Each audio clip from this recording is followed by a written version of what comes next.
beneath layers of innocuous cargo hidden in a calculated attempt to evade scrutiny.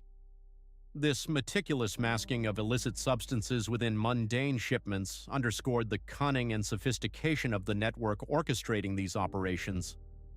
The conspirators relied on the predictability of commerce, exploiting the very systems meant to ensure security and regularity in international trade. As these shipments traversed the country, they vanished into the fabric of daily logistics, often landing in inconspicuous locations where the contraband could be discreetly extracted. Tire yards, warehouses, and secluded properties became the clandestine stages where the illegal exchanges took place, shielded from the prying eyes of authorities. The third strand of this intricate web was woven through the use of technology. Encrypted communications, burner phones, and coded messages were the tools of choice for those orchestrating these elaborate schemes. The digital realm provided a veil of anonymity, allowing the conspirators to coordinate their efforts without fear of interception. Yet this reliance on technology would ultimately become their undoing. Investigators, equipped with cutting-edge forensic tools and unwavering persistence, began to piece together the fragmented digital trails left behind. Each intercepted message, every decoded transaction, slowly illuminated the extent of the criminal enterprise. It became apparent that these seemingly disparate events were interconnected threads of a vast tapestry of crime. The arrest in Warrington marked a turning point. The seizure of mobile phones, cash, and illicit substances provided a treasure trove of evidence. The inner workings of the syndicate were laid bare, revealing not only the scale of their operations but also the rivalries and tensions simmering beneath the surface. This was not merely a story of smuggling and distribution. It was a narrative of power struggles and ambition, where alliances were forged and broken in the pursuit of control and profit. As the investigation deepened, names emerged from the shadows, individuals who had orchestrated their lives around this clandestine trade, each playing a role in the sprawling network. Russell King, a name that would resonate through the corridors of justice, was identified as a pivotal figure. His strategic mind and ability to operate behind the scenes had propelled the operation to its heights, yet it was also his overconfidence that would lead to its unraveling. In the end, these conspiracies, woven with threads of deception, greed, and meticulous planning, were dismantled by the relentless pursuit of truth. The once impenetrable facade of normalcy crumbled under the weight of evidence, exposing the underbelly of a trade that thrived on invisibility. As the dust settled, the story of these conspiracies served as a stark reminder of the delicate balance between legality and crime, order and chaos, and the inexorable quest for justice that seeks to restore equilibrium in a world perpetually teetering on the edge. And precision of these messages painted a vivid picture of a meticulously orchestrated operation. Each word and phrase was a cog in a vast machine, one that had been fine-tuned over years to evade detection. This was not the work of an amateur. It was the handiwork of a seasoned orchestrator whose every move was calculated for maximum efficiency and minimum risk. The operation's success hinged on its ability to blend seamlessly into the everyday routines of commerce and transportation. The drugs, camouflaged as standard freight, were packed with the utmost care, designed to withstand the rigors of long-distance travel and multiple handovers. Upon arrival, they were swiftly transferred to secluded rural locations, chosen for their isolation and strategic advantage. These sites, far removed from prying eyes, became the nerve centers of the operation, where the illicit goods were redistributed and sent on their way once more. The vehicles employed in these operations were never used for long.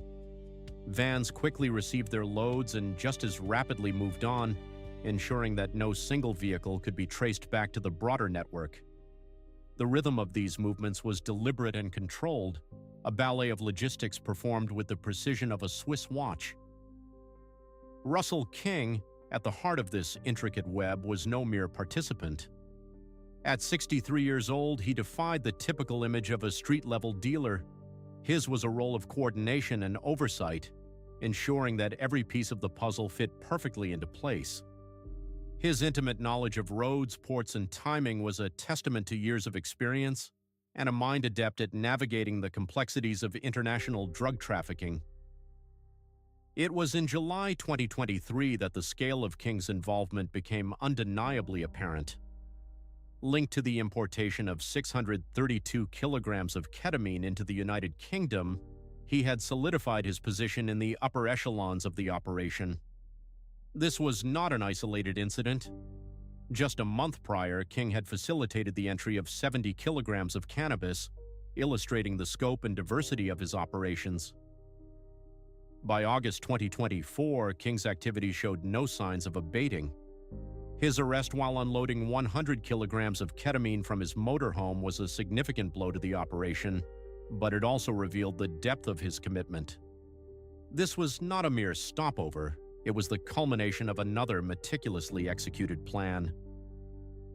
King's influence extended beyond the shores of the United Kingdom. His travels to mainland Europe were not for leisure but for business. In France, he met directly with drivers, overseeing the loading of vehicles destined for the UK. This hands-on involvement underscored his authority and the trust placed in him by those higher up the chain. The digital evidence uncovered from King's mobile phone provided further insight into his operations. Conversations labeled with titles such as load, load tonight, and loading were not idle chatter. They were the blueprints of a sophisticated smuggling network, detailing schedules, routes, and contingencies with military precision. In the shadows of this clandestine world, King operated with a calm and calculated demeanor, orchestrating a symphony of illegal activity that spanned continents. Yet even the most well-oiled machines are not infallible. The unraveling of his network served as a stark reminder that no matter how intricate the design, the human element is always the most unpredictable variable. It is a testament to the relentless pursuit of those who seek to uphold the law that even the most elusive networks can be brought to light. In the end, the balance between order and chaos is a delicate one, and it is in the pursuit of justice that we find the true measure of a society's resolve. And weapons concealed with meticulous precision. The discovery marked the beginning of the end for a clandestine operation that had been running under the radar for far too long. It was a sophisticated network, orchestrated by minds that knew the art of deception and the science of logistics. This was not merely a tale of drugs and crime, it was a narrative of human ingenuity and the relentless pursuit of power. At the heart of this operation lay Russell King, a man whose name was whispered in the corridors of illicit trade. Yet the true mastermind, the shadow pulling the strings, was Juice Hazy's, a man whose influence transcended the physical confines of HMP High Point in Suffolk. Juice Hazy's, despite being incarcerated, demonstrated an uncanny ability to manipulate and control. Through the clandestine use of mobile phones, he maintained a firm grip on his empire, orchestrating the flow of illegal substances across borders. His communications were not the frantic exchanges of a man on the defensive, but rather the calculated directives of a leader who commanded respect and instilled fear. The messages, encrypted and elusive, painted a picture of a man who understood the intricacies of his trade. He meticulously instructed his operatives on the finer points of concealment, ensuring that drugs were hidden amongst legitimate cargo and that vehicles were loaded in such a way as to arouse no suspicion. Timing, too, was of the essence, with movements orchestrated to slip past the watchful eyes of law enforcement at ports and border controls. Yet Juice Hazy's ambitions did not end with the management of his own syndicate. Evidence revealed a man who had expanded his operations, offering his clandestine logistics as a service to other criminal organizations. For a price, he would facilitate the transportation of cocaine and ketamine from the European mainland to the United Kingdom, utilizing routes that had proven their efficacy time and again. Within the encrypted chat groups, Juice Hazy's was a silent sentinel, his presence felt rather than heard. He did not need to assert his dominance through words. His authority was implied that played out across international borders. The unraveling of this intricate web began with a routine stop, a mere blip on the radar of law enforcement. Yet what was uncovered was a network of staggering proportions, a testament to the audacity and reach of organized crime. The operation's exposure on that fateful day in July was not just the downfall of a criminal enterprise, but a revelation of the tenacity and resourcefulness of those who operate in the shadows. In the end, the story of Juice Hazy's and his network serves as a stark reminder of the complexities of human ambition and the lengths to which individuals will go to wield power, even from behind bars. It is a narrative that challenges our understanding of control and influence, and it leaves us pondering the nature of freedom itself. For in the shadows where the light of justice struggles to penetrate, there lies a world governed by its own rules, a world where power is the ultimate currency. Operation. This discovery unraveled a web of financial transactions meticulously designed to obscure the origins of illicit funds. Investigators traced these transactions to a series of shell companies, front organizations that appeared legitimate but served as conduits for laundering drug money. The intricate financial network was vast, sprawling across multiple jurisdictions, each layer adding a degree of separation from the criminal activities at its core. These operations were not merely the work of a few individuals, but part of a sophisticated criminal enterprise with a reach that extended far beyond the borders of the United Kingdom. As investigators delved deeper, the scale and complexity of the operation became apparent. The logistics involved in smuggling hundreds of kilograms of drugs required coordination at an international level. It was a well-oiled machine, with each participant playing a specific role, from the drivers and couriers to the financiers and organizers. The lorry driven by Pavel Butsko was just one cog in this vast machinery. It was the culmination of weeks, if not months, of planning. Each step was meticulously timed, from the arrival at New Haven Port to the swift transfer of drugs into the waiting vans. The operation relied on precision and the ability to adapt quickly to any unforeseen circumstances. Yet, despite their best efforts to remain undetected, the criminal network had underestimated the capabilities of law enforcement. Intelligence gathered over months had provided a detailed picture of the operation, allowing officers to be strategically positioned at key points along the route. The interception on the A-26 was not a stroke of luck, but the result of careful planning and execution. The unraveling of the WhatsApp group, Unload One, provided a rare glimpse into the inner workings of the operation. It was a digital roadmap detailing the roles of each member, the timing of the shipment, and the contingency plans in place should anything go awry. The group's existence highlighted the reliance on modern technology to facilitate traditional criminal enterprises. The individuals identified within the group were not petty criminals, but seasoned operatives, each bringing a unique skill set to the table. Charlotte Moore and Stephen Norris were adept at navigating the complexities of moving illicit goods within the UK. Andrew Guards and Ihor Korobets managed the logistics and financial aspects, ensuring the seamless transfer of both drugs and money. Russell King, the orchestrator, was the linchpin, coordinating the disparate elements into a cohesive whole. The investigation also revealed a disturbing trend: the increasing sophistication of drug trafficking operations. These were not isolated incidents, but part of a broader strategy to flood the UK with narcotics, leveraging modern technology and global networks to maximize profits while minimizing risk. As law enforcement agencies across the globe grapple with the challenges posed by such operations, this case serves as a stark reminder of the need for international cooperation and intelligence sharing.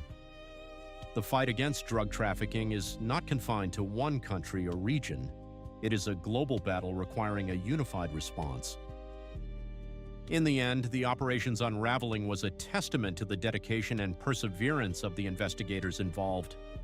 It was a victory not just in terms of the drugs seized and the individuals apprehended, but in the broader fight against organized crime. It underscored the importance of vigilance, adaptability, and collaboration in an ever-evolving landscape of crime. The case left a profound impact, offering insights into the shifting dynamics of the drug trade and the relentless pursuit of those who profit from human misery. It was a reminder that while the methods may change, the core battle remains the same, a struggle between those who uphold the law and those who seek to subvert it for personal gain.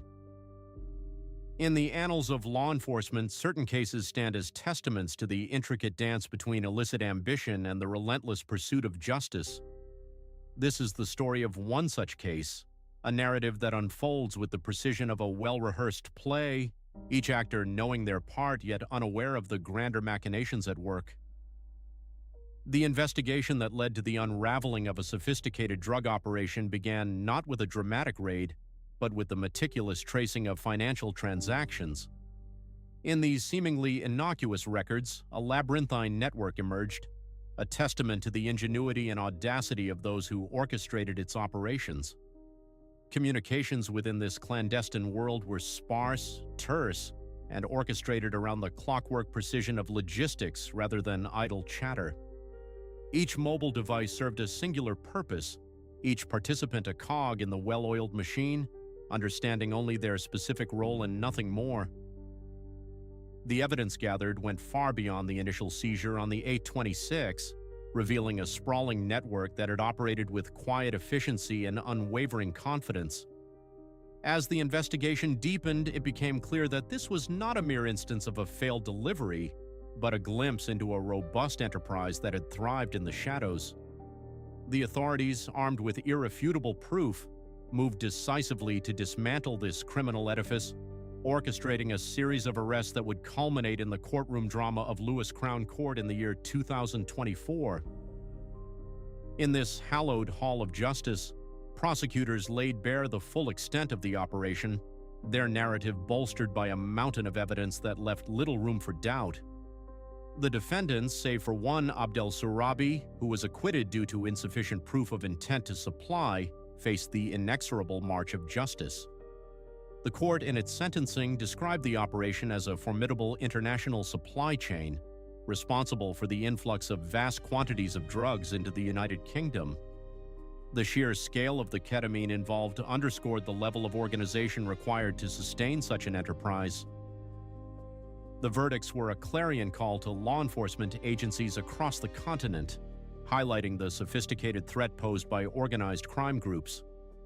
These syndicates, often operating from the confines of prison cells, wielded influence over a vast network of operatives. In the aftermath, officers from Sussex Police and the Yorkshire and Humber Regional Organized Crime Unit emphasized the imperative of continued vigilance. They warned of the escalating ketamine use and pledged to pursue those entangled in the nefarious web at every level. The sentences handed down were severe, reflecting the gravity of the offenses. Charlotte Moore, 32, found herself facing 13 years behind bars.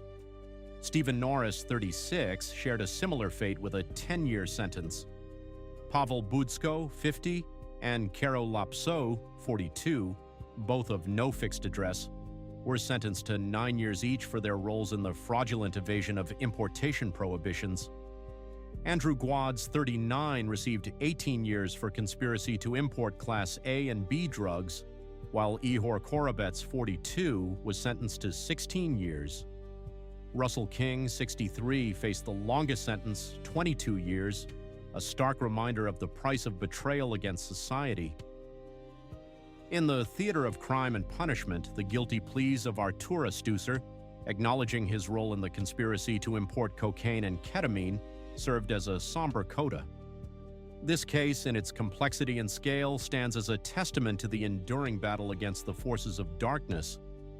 It is a reminder that while the shadows may stretch long and deep, the light of justice, though sometimes slow to rise, will always find its way. In the shadowy corridors of international trade, where the movement of goods often conceals more than mere commerce, a story unfolds that is both intricate and audacious. It is a tale of deception, ingenuity, and the relentless pursuit of profit, set against the backdrop of a global marketplace where the ordinary masks the extraordinary. On the 4th day of October in the year 2023, a shipment arrived on British soil. It was ostensibly mundane, a consignment of papaya fruit, journeying from the sun-drenched orchards of Mexico to the bustling markets of the United Kingdom. Such shipments are a daily occurrence, part of the ceaseless tide of fresh produce that sustains and nourishes a nation. The documentation was impeccable, the route well-trodden, raising no alarms nor inviting scrutiny. Yet beneath the veneer of legitimacy lay a cargo of a far more sinister nature. Buried beneath the vibrant layers of tropical fruit were parcels of cocaine, meticulously wrapped in vacuum-sealed blocks, each weighing half a kilogram. These illicit packages were ensconced deep within the pallets, shielded by the very produce that provided their cover. It was a stratagem of simplicity and effectiveness, exploiting the perishable nature of fruit shipments that move with urgency and seldom face delay. Upon its arrival, the consignment did not embark on a direct journey northward. Instead, it embarked on a calculated path, a sequence of movements designed to obfuscate its true purpose. From the airport, the pallets were transported southeast to a commercial depot in Slough, creating a buffer between the point of entry and the eventual destination. From there, the cargo was collected and driven north to the city of Bradford. In Bradford, the shipment was diverted from the main thoroughfares to the secluded environs of Low Moor, where it was delivered to a tie yard, a location already under the dominion of those orchestrating the operation. This yard, linked to an individual named Levi Depass, identified by prosecutors as a central figure in the conspiracy, offered the perfect setting for the clandestine actionage without interference. Within this covert enclave, the pallets were dismantled, and the cocaine was extricated from its fruity disguise. For the first time since its departure from South American shores, the narcotics emerged from their concealment. The operation was swift and efficient, the load divided with precision, marking the transition from international smuggling to domestic distribution. Had it not been for a critical misstep, this elaborate scheme might have continued uninterrupted, a testament to the ingenuity of those who weave illegality into the fabric of legitimate trade. But as the shipment was broken down and redistributed, it exposed the network of individuals poised further along the supply chain, unwittingly drawing the attention of law enforcement. In this world of shadows and subterfuge, where the boundaries between legal and illegal blur, the story of this shipment serves as a reminder of the complex interplay between commerce and crime. It is a narrative that underscores the lengths to which some will go in pursuit of profit and the ever-present vigilance required to unravel their intricate webs. Here, amidst the ordinary and the extraordinary, lies a profound truth about the human condition, a relentless drive for gain, tempered only by the inevitable reach of justice. In the shadowy corridors of illicit trade, cunning and calculation often determine the fate of vast fortunes. In one such clandestine operation, a group meticulously orchestrated the trafficking of cocaine, employing a strategy as intricate as it was audacious. By slicing the drug shipments into smaller parcels, they sought to outmaneuver law enforcement, ensuring that a single intervention would not obliterate their entire consignment. This method allowed the cocaine to disperse along multiple avenues simultaneously, rendering detection and interception a more formidable challenge. For a fleeting moment, the tie yard served as the nerve center of this operation, a temporary hub from which the contraband could be disseminated. Yet the act of dividing the load also sowed the seeds of vulnerability. Each transfer, each vehicle, each driver represented a potential breach in their clandestine chain. It was during these precarious movements, as the drugs migrated from the yard into the expanse of the city, that the operation began to unravel. The initial transfer was a bold undertaking involving 35 kilograms of cocaine, entrusted to a courier known as Dita. His task was to ferry the drugs from the initial site and propel them further down the distribution network. Unbeknownst to him, law enforcement had long been observing. As the police closed in, Dita attempted a desperate escape, culminating in a high-speed chase that ended disastrously with his Volkswagen Golf abandoned, the illicit cargo still inside. The vehicle was promptly seized, marking the first significant breach in their operation. Meanwhile, the remaining 57 kilograms had already embarked on a separate journey. This segment of the load was transported away from the initial site towards the Shipley area, employing a distinct route and a different driver. This strategic division was meant to mitigate potential losses, yet it inadvertently expanded the operation's points of failure. The second vehicle, driven by Gary Sinclair, was intercepted by the authorities before the drugs could be further distributed. Within the car, officers recovered the cocaine and evidence of its recent importation, directly linking it to the prior papaya shipment. As the confiscations accumulated, investigators delved into the digital breadcrumbs left in the wake of these transactions. Telephone data extracted from the suspects unveiled the operation's intricate hierarchy, delineating the chain of command and the flow of instructions. Communication records intricately tied the drivers to those managing the yard and extended upwards to those orchestrating the entire conspiracy. By the conclusion of the day, law enforcement had successfully halted the cocaine from permeating broader markets. Yet the ramifications extended far beyond the immediate seizures. The interventions had laid bare the underlying structure of the operation, shifting the focus to the masterminds who had presumed themselves insulated from the perils faced by their subordinates. At the core of this criminal enterprise stood Sanchez Heffernan, identified by authorities as the chief architect of the conspiracy. Heffernan was portrayed as the strategic brain behind the operation, dictating the timing of shipments, charting their courses, and designating handlers at each juncture. As the veil of secrecy was lifted, it became evident that the true power lay not in the hands of those who moved the drugs, but with those who orchestrated their every movement from the shadows. In this intricate dance of deception and pursuit, the illusion of control unraveled, revealing the precarious balance between power and vulnerability. The saga of this operation serves as a stark reminder of how the relentless pursuit of profit can lead to the unraveling of even the most meticulously crafted schemes. It underscores the eternal truth that in the world of clandestine endeavors, the very strategies designed to shield from risk can become the conduits of downfall. In the shadowy corridors of organized crime, a figure emerges, orchestrating a complex narcotic network with a deft yet detached hand. This man, Sanchez Heffernan, is not the one who gets his hands dirty. Instead, he exerts control from a distance, ensuring the seamless operation of his illicit empire while maintaining a veneer of separation from the drugs themselves. Beneath him, Levi DePass and Matthew Jackson stand as the integral cogs within this clandestine machinery, characterized as senior managers who translate Heffernan's overarching strategy into tangible actions. Levi DePass and Matthew Jackson, both pivotal to the operation, functioned as conduits of Heffernan's will. They relayed instructions, coordinated couriers, and ensured that each movement adhered to the overarching directives. Their roles were crucial, forming a bridge between high-level planning and street-level execution, ensuring that the network. At a more operational level, Jackson Stalley was entrusted with the role of courier. His task was perilous yet vital, moving consignments across borders, often under direct instruction. His work, although lower in the hierarchy, was essential to the movement of goods, acting as the physical manifestation of the network's ambitions.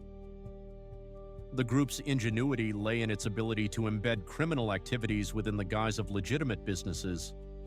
By intertwining their operations with ordinary commercial settings, they blurred the lines between lawful trade and organized crime.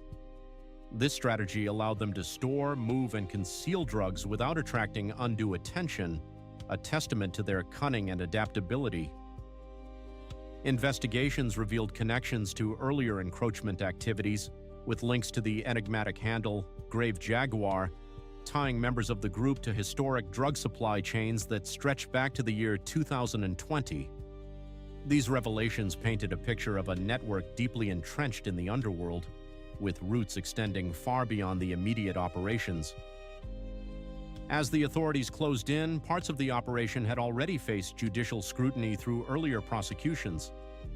Gary Sinclair was among the first to feel the gavel's weight, sentenced to a decade behind bars. Dominic Lowe observed handing over 35 kid rugs. Adil Data also faced conviction, admitting possession with intent to supply, and was similarly sentenced to 8 years. These cases, while significant, were merely the prelude to a larger conspiracy that West Yorkshire Police's Operation Precision team would eventually unravel. The culmination of this intricate investigation came to a head at Bradford Crown Court. Here, the full scale of the conspiracy was unfurled before the judiciary. Sanchez Heffernan, aged 34 and formerly of Denholm, Bradford, received a sentence of 29 years. Levi D. Pass, aged 37, was handed a 27-year sentence, which included an additional 13-year term for a prior cocaine supply offense to be served concurrently. Matthew Jackson, aged 35, described as a trusted lieutenant, received 17 years for his significant role in directing ground activities. Lastly, Jack Stalley, aged 34, was sentenced to 13 years. The sentences imposed upon these individuals reflect not only the gravity of their crimes, but also the intricate web of deceit and manipulation they wove. As they begin their lengthy incarcerations, society is reminded of the delicate balance between law and disorder and the relentless pursuit of justice that seeks to restore it. In the end, it is a reminder that beneath the surface of everyday life, the battle between legality and vice continues, shaping the world in unseen ways. The shadowy world of organized crime often operates in the hushed corridors of encrypted communication, where the stakes are high and the risks even higher. Such was the case with the intricate web of illicit activities uncovered by Operation Havoc, a meticulous investigation spearheaded by the Cheshire Police. This operation peeled back the layers of a sophisticated criminal enterprise rooted in Warrington, yet sprawling across the vast northwest of England. At the helm of this clandestine network was Nathan Simpson, known within the cryptic confines of EncroChat as Gardenfeller. Simpson was not merely a participant, he was the orchestrator, the enigmatic figure who directed the supply chains of narcotics, managed the financial streams, and oversaw the clandestine movements of both people and products. Under his leadership, the network thrived, not as a disorganized street outfit, but as a well-oiled machine of illicit trade. Supporting Simpson were two pivotal lieutenants, each with their distinct roles. Nathan Davies, operating under the alias Chilla Feller, was the linchpin in the cannabis supply chain. His responsibilities extended beyond mere logistics. He was instrumental in the production of a potent cannabis derivative known as shatter, a substance that demanded both precision and discretion. Davies was a trusted confidant, privy to sensitive operations and adept at navigating the complexities of the drug trade. Alongside him, John Lally, bearing the moniker Silver Feller, wielded control over the financial arteries of the operation. His expertise lay in the orchestration of cocaine logistics, ensuring the seamless transport of drugs and cash. Lally's communications revealed a meticulous attention to detail, maintaining order within the network and swiftly addressing any disruptions that threatened their operations. Further down the hierarchy, sticky green. Their roles were hands-on, involving the exchange of substantial quantities of drugs for cash, management of stash locations, and facilitation of the movement of cocaine and cannabis. When Dodd's performance faltered, Bourdet stepped in, highlighting the group's reliance on competence and trust. The backbone of their operation was the use of EncroChat encrypted phones, a tool they believed shielded them from the prying eyes of law enforcement. Through these devices, they orchestrated the purchase and distribution of cocaine, cannabis, and amphetamine, often dealing in quantities that underscored the scale of their enterprise. Their supply chain was vast, drawing from the urban centers of Manchester, Liverpool, and Birmingham, before filtering into Warrington and its environs. Here, the narcotics were either distributed wholesale or meticulously packaged for further dissemination. This network's influence stretched far beyond the borders of Cheshire, yet the reins of control remained firmly in the hands of a select few. Their effectiveness lay not only in their access to a steady supply of drugs, but in their adherence to a strict code of discipline. Roles were clearly delineated, communication was tightly regulated, and information was disseminated strictly on a need-to-know basis. In the end, the unraveling of this network serves as a testament to the intricate dance between law enforcement and organized crime, where each side constantly evolves in response to the other. It is a stark reminder of the lengths to which individuals will go in the pursuit of power and profit, and the relentless vigilance required to uphold the rule of law. As the wheels of justice turn, the story of Operation Havoc becomes a reflection on the eternal struggle between order and chaos, a narrative as old as civilization itself. In the shadowy underworld of organized crime, secrecy is paramount, and trust is a rare currency. For a time, a particular syndicate operated under the illusion of invulnerability, cocooned by a structure designed to keep its members insulated and unaware of the encroaching threat. The system they relied upon, however, was not as impervious as they believed. Unknown to them, law enforcement had begun to dismantle their intricate web of operations, piece by piece.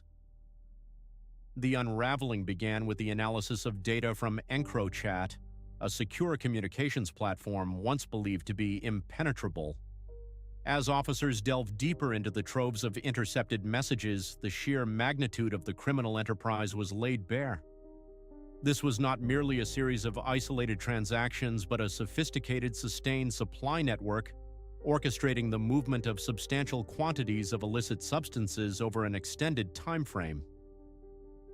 Forensic experts meticulously pieced together the operation's scale, revealing a staggering involvement in the distribution of approximately 115 kilograms of cannabis, nearly 11 kilograms of cocaine, and 63 kilograms of amphetamine. These figures, derived from the content of encrypted messages, financial trails, and corroborating evidence, were substantiated in court, painting a vivid picture of the conspiracy's breadth. Financial scrutiny during the EncroChat investigation period disclosed a turnover of £328,230, with an additional £239,100 outstanding in credit. The messages uncovered detailed negotiations around debts, payments, and shortfalls, underscoring a business model entrenched in trust, coercion, and enforcement rather than mere casual exchange. The network operated on dual levels of complexity. At its apex, the syndicate functioned as a wholesale supplier, distributing bulk quantities of narcotics to other dealers. Simultaneously, on the streets, the group maintained control over local distribution lines, particularly for cannabis. One such line, linked to an individual named Connor Lawton, was described as selling 4 to 5 ounces of cannabis daily, partitioned into 20-pound bags. This operation provided a steady stream of revenue, a reliable source of daily income rather than sporadic windfalls. To sustain this level of distribution, the group utilized a network of stash houses scattered across Warrington. These properties served as repositories for drugs, cash, and equipment, ensuring that supplies could be rotated and swiftly relocated in response to increased police scrutiny. The image that emerged was one of an enterprise meticulously managed with consistency and strategic intent. Yet, as the profits surged, so too did the tensions inherent in safeguarding such wealth. Concurrently, the syndicate found itself ensnared in an escalating feud, propelling the group into perilous territory. Hostilities simmered with rival factions, particularly with a figure known as Leon Cullen and his associates, individuals already on law enforcement's radar for their involvement in serious organized crime throughout the Northwest. What began as a mere digital provocation swiftly spiraled into the realm of physical confrontation. The catalyst was an Instagram account, brazenly created under the moniker Leon Official, which targeted Daniel Roberts and appeared to deride the Simpson Group. The digital taunt struck a nerve. Messages recovered from EncroChat revealed the immediate impact. Simpson circulated the posts among his inner circle, transforming suspicion into conviction that Cullen or his affiliates were deliberately inciting conflict. From this point, the tenor of communications shifted dramatically. Conversations that once revolved around the logistics of drug distribution and financial settlements now veered into explicit discussions of violence, marking a dangerous escalation in the group's activities. In the underbelly of organized crime, such tensions are not merely ephemeral, they are the harbingers of a cycle of retribution where the lust for power and control often leads to inevitable and destructive outcomes. Through this lens, the Syndicate's saga serves as a stark reminder of the fragile equilibrium that governs the criminal underworld, where the pursuit of profit is inexorably intertwined with peril. In a clandestine world where illegal operations thrive on secrecy and intimidation, a group of individuals stood at the crossroads of crime and consequence. Their conversations were not idle chatter, but rather a blend of bravado and menace. They spoke of violence as a means of communication, a grim language all its own. Shooting rivals in the leg, setting ablaze homes and businesses, and orchestrating drive-by shootings were strategies discussed not for immediate lethal intent, but to send a chilling message to adversaries. John Lally, a figure of influence within this circle, advocated for arson as a tool of terror, while Nathan Davies and Nathan Simpson deliberated over the procurement of weapons. Their discussions were fueled by a perceived threat to their operations, a threat that prompted them to consider the power of firearms. The court later learned that Simpson and Davies had more than mere access to these deadly tools. They were prepared to wield them should the specter of attack loom large. On the 10th of April, 2020, a threat to life notice was issued to Simpson, an act that resulted in an increased police presence aimed at quelling potential violence and preventing retaliatory measures. Prosecutors acknowledged that much of the dialogue captured in messages was steeped in posturing, a manifestation of anger and paranoia rather than concrete plans. Yet the danger was undeniably real. The group's access to weapons and their readiness to discuss their use marked a perilous evolution in their modus operandi. As the operation progressed into its enforcement phase, the dawn of the 27th of November, 2024 heralded a decisive crackdown. Across the town of Warrington, law enforcement executed meticulously coordinated raids at multiple locations tied to the group. The findings were staggering. Drugs, cash, and designer goods lay bare as the tangible fruits of their illicit trade. High-value items, including watches and clothing, spoke volumes of the wealth amassed through nefarious means. In one residence, a cache of weapons and knives was uncovered, a testament to the group's preparedness for violence.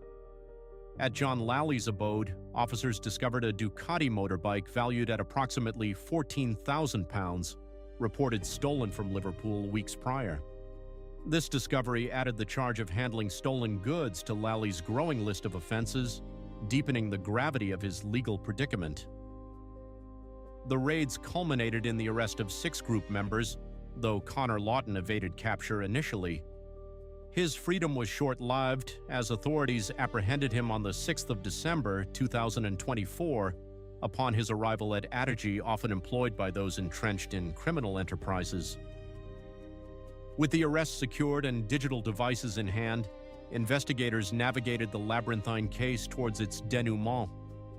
In the hallowed halls of Liverpool Crown Court, July 2025 marked the sentencing of all 7 men, each having pled guilty to their respective roles in the conspiracy. The court proceedings affirmed that additional hearings under the Proceeds of Crime Act would ensue, a process designed to reclaim the ill-gotten gains of their criminal endeavors. Nathan Simpson, age 33, residing on Birtles Road, Warrington, faced a sentence of 16 years and 2 months. Nathan Davies, also 33, from Hume Street, Warrington, received 9 years and 8 months. John Lally, age 33 as well, hailing from Fairclough Street, Warrington, was sentenced to 12 years and 4 months. As the hierarchy descended, the sentences continued to reflect the scale of their involvement. In the quiet aftermath of justice served, one is left to ponder the cycle of crime and consequence, where the shadows of greed and violence intersect with the relentless pursuit of law and order. It is a stark reminder that in the end, the scales of justice tilt towards balance, seeking to restore harmony in a world oftentimes fractured by human folly. In the heart of Warrington, a series of judicial decisions reverberated through the community as 4 men faced the long arm of the law. Stephen Dodd, 33 years of age and a resident of Watkins Street, was handed a formidable sentence of 6 years and 9 months. His actions, deemed severe by the courts, warranted such a lengthy period of incarceration. Close on his heels, Dominic Borday, aged 40 and hailing from Thelwall Lane, found himself sentenced to 3 years and 8 months. His transgressions, while distinct, added weight to the collective sense of justice being served. Daniel Roberts, aged 34 and residing on Sandfield Crescent, received a sentence of 3 years and 6 months. His role in the unfolding drama, though different from his counterparts, still demanded accountability in the eyes of the law. Lastly, Connor Lawton, a 30-year-old whose life has now taken a dramatic turn, was sentenced to 3 years and 4 months. Each of these sentences, meticulously calculated, culminates in a total of 55 years and 5 months of imprisonment. These sentences reflect not only the gravity of the crimes committed, but also the steadfast resolve of the legal system to uphold justice. In the end, these narratives compel us to reflect on the intricate balance between justice and redemption, a balance that society must navigate with both caution and conviction.